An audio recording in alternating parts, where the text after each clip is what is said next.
How's it going, guys? David Armenta here. All right, so the question is today, should you sell your house, right? So the main factor when it comes to selling your house is, do you even have equity, right? That's what it comes down to. It's either that you have equity and you can sell, or you're moving, your job has changed and you're going to a different locale, or divorce, right? Or probate, a death, or a life event, right? So these are all factors that are going to factor into if you're going to sell or not. So it's not really. So then the question is, should you sell or should you rent, right? So that's what it comes down to. Should I sell? Yeah, probably, right? Should I rent?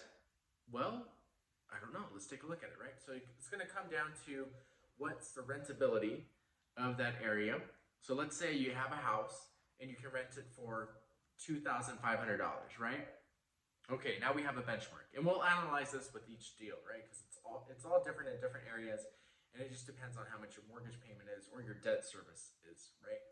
So let's say your mortgage or your debt servicing is $2,000 per month. Okay, you're renting this place at $2,500 a month. You're making about $500 a month. Plus, you got to pay your what do you call it? Property management fees of 10%, which is 2,000 or not 2,000, $250. So now you're down to only making $250 a month. Then you have to factor in maybe another 10% for your maintenance fees. So that brings it down to break it even, right? So essentially it's an equity play where you don't have any passive income, but you have, you're servicing all your debt, but you're essentially making equity, right? So the time you do sell, you can profit and make money.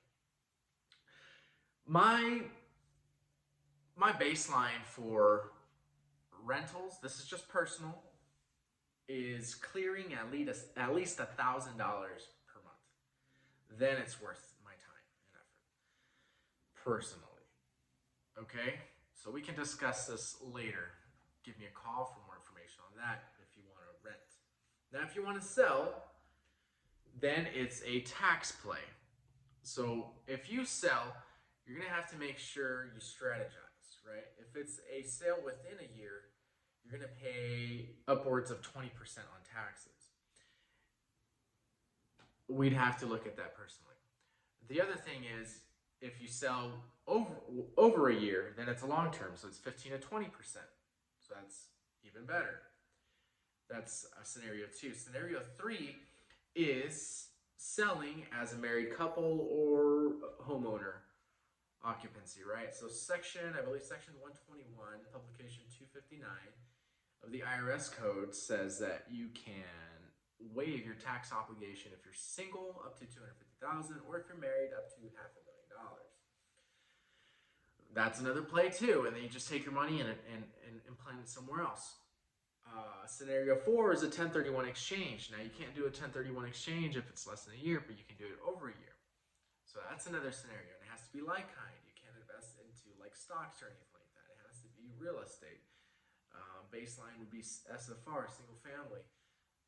You would have to go into this like kind investment or into a duplex, triplex, fourplex, whatever the case is, right?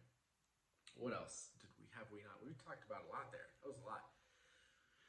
All right, so give me a call if you have any more questions, so we can break down your specific scenario, because in the end, I have to look at what's in your best interest, and there's just so many possibilities out there. Give me a call. I'd